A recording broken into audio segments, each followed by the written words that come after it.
right, 9 minutes before 11 o'clock. Thank you for tuning in. Beautiful day really out there, huh? Gorgeous. Anthony Beevor is on the phone. He was knighted last year. How about that? That is cool. So, Sir Anthony Beevor, right? Yes. He's an historian, a researcher. He's an award-winning best-selling author. His awards include the Pritzker Military Museum and Library Literary Award for Lifetime Achievement in Military Writing.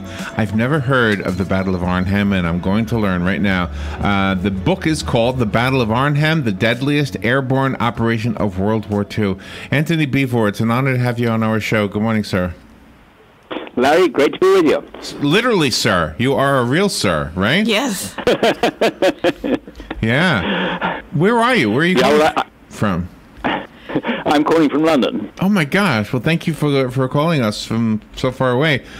Is the Battle of Arnhem? Am I saying it right? You are. Is it a German? Was it a German battle? Arnhem is in Holland, and this was in 1944 in September. And there was a movie made about it a number of years ago in the 1970s, A Bridge Too Far. And the whole point was that after the fighting in Normandy, the British and the American chiefs of staff and commanders all thought that the German army was more or less disintegrating. They were retreating from Normandy across northern France and into Belgium and then on into Holland.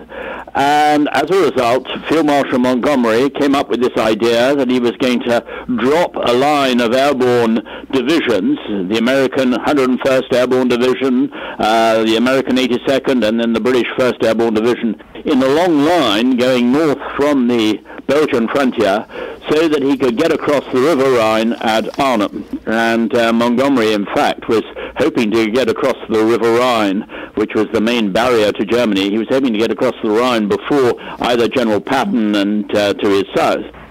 And certainly his rivalry with General Bradley and General Patton was well known. And he felt that this would be a way to finish the war very rapidly. But this was sheer optimism. In fact, you might even describe it as victory euphoria, well before it was due. And as a result, it became a complete disaster, particularly for the British 1st Airborne Division at Arnhem, who found themselves being surrounded by SS Panzer troops and being destroyed. Oh, wow. Wow. Oh, my gosh. I didn't have any idea about this. I guess I never saw that movie. Was it The Bridge Too Far? A Bridge Too Far, yes. No, it had all of the great movie stars of the time. You know, Robert Redford and Gene Hackman. I mean, anybody you can think of was sort of in the movie. Michael Caine, they were all there. Wow. And in your book, you introduced us to General Browning, and it was really nice to know that when he was making this decision, that he had mixed feelings about it. Well, Browning had he had slight mixed feelings about it, but unfortunately he decided to carry on with it because he was afraid, and I'm afraid vanity plays a part in quite often in these decisions and methods and actions. Browning was afraid that if he didn't go ahead with it, then the command would be given to his American counterpart, to General Ridgway. And he should have actually gone back to Field Marshal Montgomery and said, actually, Field Marshal, sorry, but I think we should rethink the whole plan. But he didn't. And I'm afraid it went ahead. And as a result, there was a disaster, particularly for the British, as I say, but above all, for the poor Dutch, the civilians who were caught up in the fighting. And then the Germans took it out on them afterwards because they'd helped the Allies, they'd helped the British and the Americans as much as they possibly could when they landed. And then German revenge afterwards when they basically cut off the food supplies to the major cities in Holland. Oh, wow. And over 20,000 people starved to death. Wow, my gosh! And is this revived in the book so that we get the story correct? Was it remembered incorrectly in other documents, other books, or well, I think that. Well, I think that the trouble is that previous books and the movie, to a certain degree, ignored really the suffering of the Dutch. And this has been always the problem, I think, of military history in the past. It's only focused really on the soldiers. What we really should be doing is writing the history of war, which is basically including what happens to the civilians caught in between. Yeah. So you were able to do research finding some sources from the Dutch as well as the American and the British resources? Yes, indeed, and from the Germans and the Polish as well. The Polish documents are all in London. But the Dutch archives are fantastic in the sense that there was a minister in the government in exile in London who broadcast to the Dutch just before the operation saying, "Liberation is coming, keep a diary." And people would record everything that they saw. Oh, wow.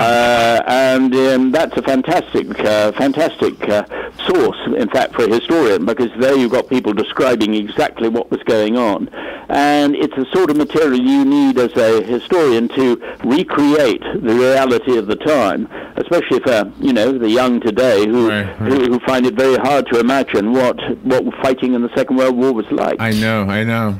And this book reads as a narrative. It's not your regular history book. You did such a fabulous job describing everything. A very enjoyable read. Well, thank you. But I mean, that's really, I think, the way one's got to write. I write in the way that I would like to read it myself. And I think that you can, without inventing a single thing, it all comes from work in the archives. You can get exactly whether it was the weather that day, what people were thinking about, what they were eating, what they were hearing. And it is the best way of actually recreating the reality of that particular moment. And you've got some really amazing photographs in the book as well. I had heard about Major John Cook, but you had taken it a step further and elaborated on him and his contributions. Well, I mean, it was one of the bravest acts of the whole of the Second World War. What I have to say, which actually is quite funny, was that I did come across a letter in one American archive from Major Cook, where he seemed to be rather unhappy to be played in the film by Robert Redford. This rather surprised me. I'd have thought most men would have been rather flattered to be played by Robert Redford. Right. That's kind of funny. And you also enlightened us with Operation Garden Market. Market Garden, I'm sorry, I got it backwards. Market Garden. Well, you see, Market was there were two sides to the whole operation. Market was the plan for dropping all the airborne operations, and Operation Garden was the ground troops, the British 30 Corps, who were charging north, or supposed to be charging north, on this single road leading all the way up to Arnhem. And the fact that they weren't going to get there in time, and the poor British 1st Airborne left at Arnhem crushed and surrounded in this sort of siege, led to what became the disaster. The book is currently #1 on Amazon, just so you know. I have a copy of it. If you would like the book, call me and I'll leave it here for you. We only have one, though, so I can only take one caller. I'll pick one at random. The book is called The Battle of Arnhem. I guess I was pronouncing it a little bit wrong. Arnhem. Anthony Beevor, Beevor, if you're looking him up. Anthony, do you have a website you want to recommend? Well, I mean, there's more detail on my website, which is just anthonybeevor.com. Okay. Let me give this one away real quick. Good morning. You've got the book. Who's this? This is Vernon. Vernon, you got it. It'll be waiting for you. Thank you very much. You're welcome. Yeah, you have the phone lit up with that one. This is a popular topic. Thank you so much for taking time. This really could have been a longer interview. Thank you for taking some time to talk to us today, Anthony. That's great speaking to both of you. Thanks so much. Very good. We will take a little break and we'll be right back.